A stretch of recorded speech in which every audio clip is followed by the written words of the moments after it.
Hi, this is the Love Your Life Show with Susie Pettit, Certified Life and Wellness Coach. Join Susie as she helps you with your wellness and mindset so you can live a life you love. Let's go, warriors! Why, hello, warriors, and welcome to the show this week. It is me, Susie Pettit, your certified life and relationship coach. I am so thrilled that you are here listening. In fact, if you listen closely enough, you might hear it feels like it's Jurassic Park here today. There's like a new family of very exotic looking birds that have moved in. I don't know if you can hear them right now. Well, and they're just chirping in the background. So they're just here listening to the warrior message too. So I'm glad they're here. I'm glad you're here. This is an awesome episode. Consider it an opportunity to lessen your load, a sort of audit to make sure you're living lightly and with the ease that I desire for you. Okay, chances are you're not. And laugh out loud, I'm right there with you. Okay, chances are you're not because you have a human brain. More than 90% of what we do every day, warriors, is automatic, subconscious, programmed into us like we're some sort of robot. Okay, this can be a great thing. I mean, if you know enough about me, you know I offer a happiness habits program. Like, I love it when we have it working for us and we're programmed so we're sort of like a warrior robot. Okay, however, chances are some realigning is probably necessary. It's usually necessary during the year because our brain, it has momentum and we sort of start one thing and get going. It's our thoughts, our actions, everything has momentum. Okay, it's Newton's first law of motion. When we get going, and then boom, before we know it, we've gone. Okay. And what sometimes can happen is one small shift in our actions can create big results. So we're going, and then all of a sudden we're off target. Okay, if we're I've talked before about sort of being on the treadmill of life. If we're looking down and we don't look up to see where our treadmill is set, like what are the settings for, we get off target. Okay, this is for real. If a plane takes off from Washington, D.C., and it's headed to Northern California, say it's headed to San Francisco, but it gets off by 1 degree, okay, instead of landing in San Francisco, it will land somewhere in Southern California, quite far away, possibly San Diego. Okay, I probably got the math of that wrong, but the policy is real. Pilots, boat captains, everyone knows that 1 degree makes a big difference, which is why I podcast a lot about the basics and coach a lot on habit formation, because 1 degree can make a big difference to the positive. And it can also pull us off track. Okay, in this past month, I've recorded some back to the basic episodes that I hope will help you on topics like wellness and self-love and self-acceptance. I'll put the links to those in the show notes, okay, in case you missed them at smbwell.com/263, because they were helpful foundational practices, sort of back to the basics to remind yourself of things that help and help other warriors and things that I do. And today I bring you an opportunity to push pause and do a bit of a life audit. We're going to go into 5 questions. Okay, so we're going to consider this sort of like the information gathering, like where are we right now? It is super helpful to pause every so often and do this sort of life audit. I have it scheduled into my calendar, okay, to see that, like, what are we doing? What's working and what isn't? Otherwise, our human nature is to set it and forget it, which again, that's great if setting it and forget, if the setting part of it's working for us. However, sometimes it's not. This is for me too. So I do this thing I call the life pause and see, oh wow, look at that. That's why you feel like crud there, sweetheart, dear Susie. You've been, fill in the blank. The beauty with our brain is also the downside of our brain. It is a habit-forming machine. So yay, once you know that habit formation process that I teach in the Love Your Life School, forming habits is quite simple. And nay, is that the brain lays habits even when we're not intentional, or especially when we're not. Okay, which is why choosing dessert every night on vacation can sometimes have us looking up months later and be like, oh, I didn't stop choosing dessert every night. That might be why my pants aren't fitting. Or choosing to push snooze after vacation because, come on, you're getting back in the swing of things. It's hard to get back into life. Let's push snooze. One snooze won't hurt. Well, 3 weeks later when you're racing around and wondering why you don't have the ease in your mornings that you used to have, Or here's something that I realized my brain and I did recently. For years, probably since I was 30, I've been doing my age-in push-ups after every run, meaning right now I'm 51. So I drop and do 51 push-ups after my runs. Well, for some reason, when I was on my Bali vacation in May, my tricky brain convinced me that I didn't need to do the push-ups while in Bali. Okay, there wasn't a good place to do them and yada, yada, yada. Okay, like brain chatter. Well, here I am, warriors. It's August and no joke. Yesterday, I had this sort of like wake up and I realized, oh, I haven't been doing my push-ups since then. Well, guess what 51 push-ups felt like to me this morning? Let's say that I took some breaks, okay? But it's that kind of thing. Like I wasn't intentionally like, I'm going to stop push-ups for 4 months. No, it was like one day I made the decision, didn't think about it again. It's like, oh, and now here I am. So no fear, okay? We're listening into my podcast now, and this is where we're going to help you to see where maybe you've had some of those moments. Today is a great day to take care of yourself and live intentionally. So these are the 5 questions I love to ask myself. I hope you find as much benefit from them as I do. First, one of my all-time favorite truth-telling questions. How do I feel at the end of my days? Okay. I started with this question because it is often the most telling of how we're living our life, and it's a super easy one to get a good read on how we're living our life. Okay, what I like to do and what I like to tell clients to do is put a piece of paper by your toothbrush, and each night this week, starting tonight, write down 1 to 3 words for how you're feeling. Remember, a feeling is one word, an adjective describing the feeling state in your body. Anger, frustration, irritation, calm, excitement, joy, annoyed. Okay, if you want a feeling chart, DM me and let me know. I have plenty that I've shared before on the socials. Okay. I just getting to the end of your day and thinking, how do I feel? How do I feel in my days? This question is very clarifying because it can illuminate what's going on. How do I feel at the end of my day? Okay, us humans are really good about putting our head down and doing. This question reminds me that we're actually a human being, also, not just a human doing. It encourages us to check in with that human being to see what her experience was like in the world today. How is she feeling? So how is your human being feeling as she does what she does in her day? Question 1. The next question that helps us slow down to witness the life we are living is this. What do you like to do for fun? Or what are you doing for fun? Get out a piece of paper and start writing the things that you're currently doing for fun. Okay, like think back over the last week. What was fun? Okay, if that like paralyzes you and you almost catch your breath because you're like, okay, then just start brainstorming what are things that you like to do for fun. All right. Also, let yourself write on there things you'd like to try because you think maybe they'd be fun. This is where we let our mind go. We dream. We stop putting limits on ourselves like I'm too old or it's too late or that would cost too much or no one would do that with me or I don't know how to do that. Okay, for now, the exercise is to just let yourself brainstorm fun. Your idea of fun is going to be different than my idea of fun. Okay, so this isn't about going to Google or asking your friend, or it's like, what do you think would be fun? Okay, I recently heard a podcast where a woman said, pleasure is productive. Okay, her name was Emily Morse, because I like to credit people where credit is due, but pleasure is productive. And that really resonated with my overachieving brain. Fun was not something that was valued in my house growing up. Okay, it was not something that was like, why don't you just do something for no reason at all but to bring yourself pleasure? No, that was not at all the New England mindset that I was raised with. Okay, and I know I'm not alone, right? Which means many of us have a hard time doing things just for the fun of it.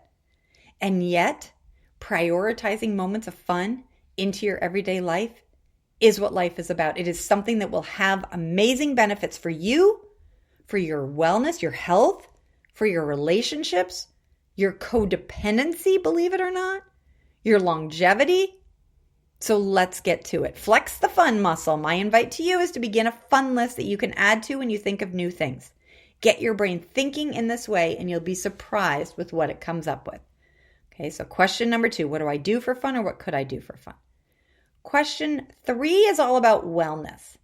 To answer this, please consider all 5 of the wellness pillars. So that's sleep, exercise, eating, relationships, and self-care. I'll put the wellness star in the show notes and links to the episode going into details on the pillars in the show notes, again at smbwell.com/263, so that you have the foundations of that. And the third question is wellness, and it is a sort of a two-parter. What is going well with your wellness? Okay. And where maybe could you use some sort of tweaking with your wellness? So what small actions have you habitualized in your day that are helpful for you and helping you feel good? Okay. And which small actions have you habitualized in your day that are not so helpful for you and leading to you not feeling your best self? That's a two-parter. Write these things down. Okay. Take a moment or four for the yay me after you write the first one down. What's going well with your wellness? What small actions have you habitualized in your day? I really want you to write things down that are going well and to not just discount them. So many people are like, well, I do this. Okay, so many of the things that you do are things that other people don't do. Okay, so maybe you're like, well, I drink my 40, however many ounces of water we're supposed to drink, or I drink my protein, and you're discounting it. This is not a time to discount yourself. Okay, we want to be in that positive yay me mindset and then answer the second part of the question. Okay, is what is something that maybe you're doing isn't helping your your health and wellness?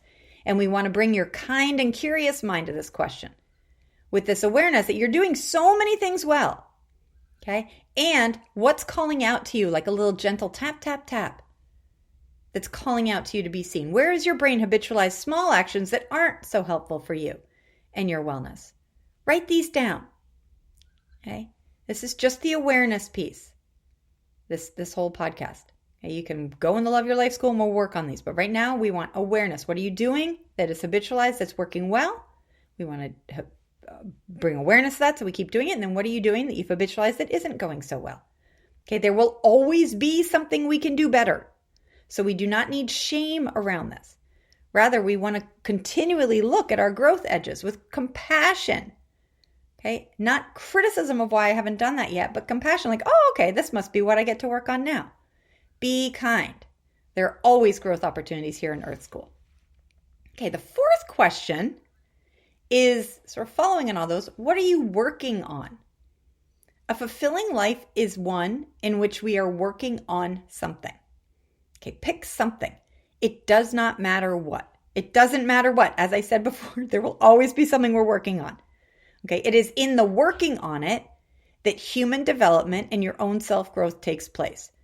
No matter what you're working on, you will come up against sort of your resistance, your limiting beliefs, your old habits and behaviors that maybe aren't serving you. So pick anything. Maybe you're working on your reactivity, okay, with your kids or your spouse or your whoever. Maybe you're working on your emotional eating or your organization, your exercise. Okay. Ask yourself what you're working on and have one main answer. If your answer is a big old huh, I ask that you come up with something.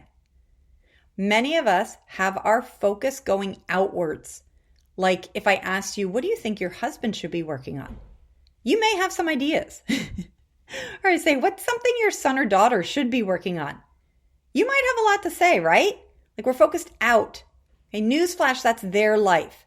Unless your kids are under the age of 8, it is time to start to pay more attention to how you're living your life than to how other people are living their lives. That includes your parents, that includes your friends, that includes... Many of us have been programmed from a young age to take care of others, to put others' needs before our own. Which means we can sometimes wake up one day and realize we're paying more attention to how other people are living their lives than how we're living ours.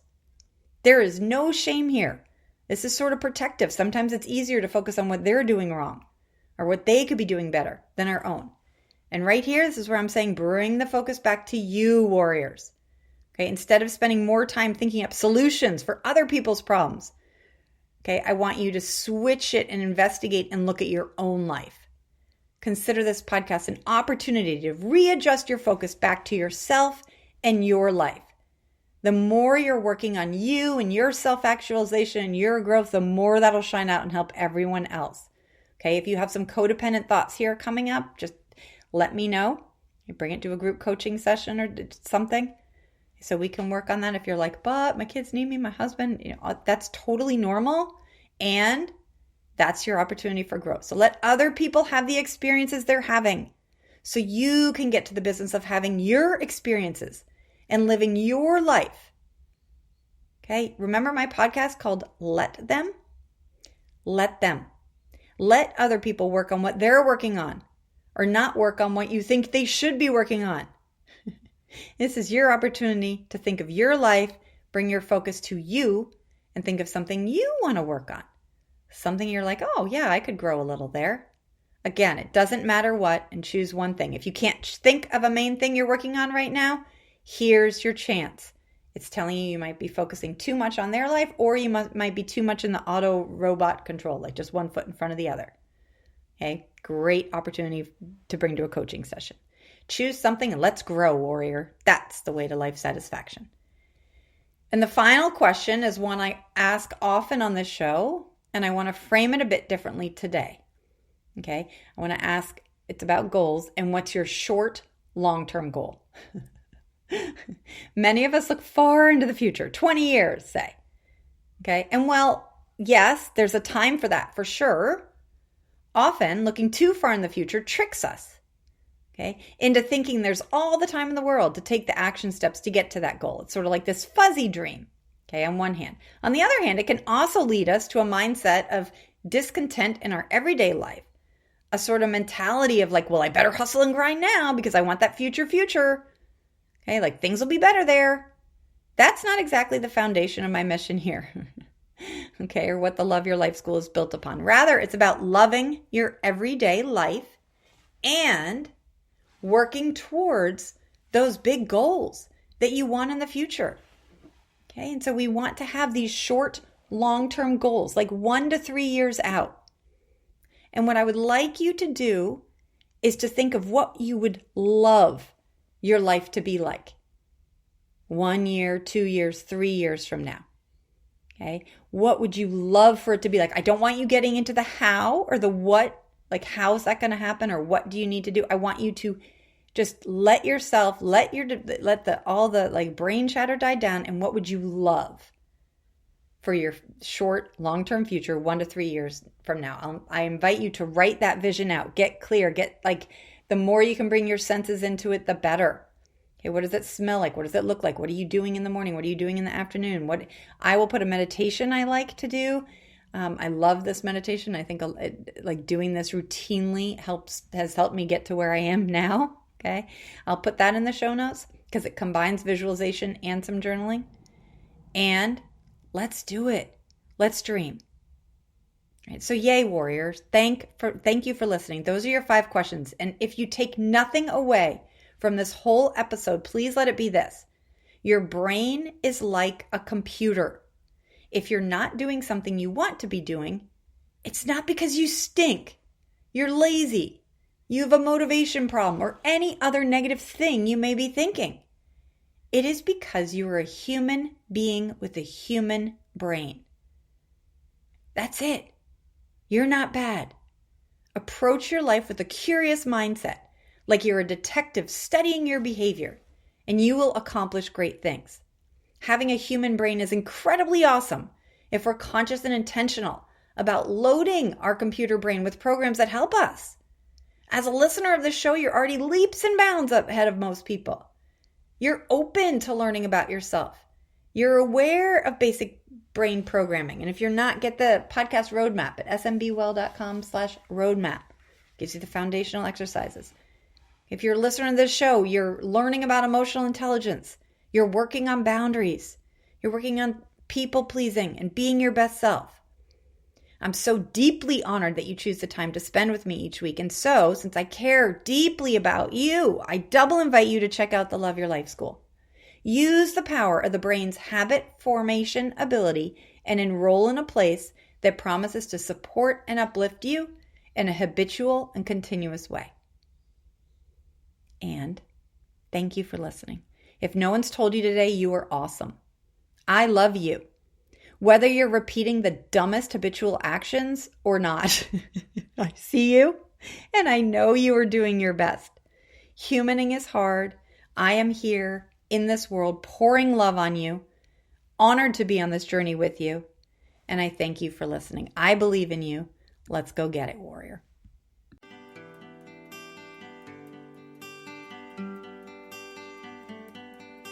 Thank you for listening to the Love Your Life show. If you want to hear more from Susie and support the show, be sure to subscribe to this podcast on iTunes. Also, leave a review and share this podcast with friends and family. Go get 'em, warriors.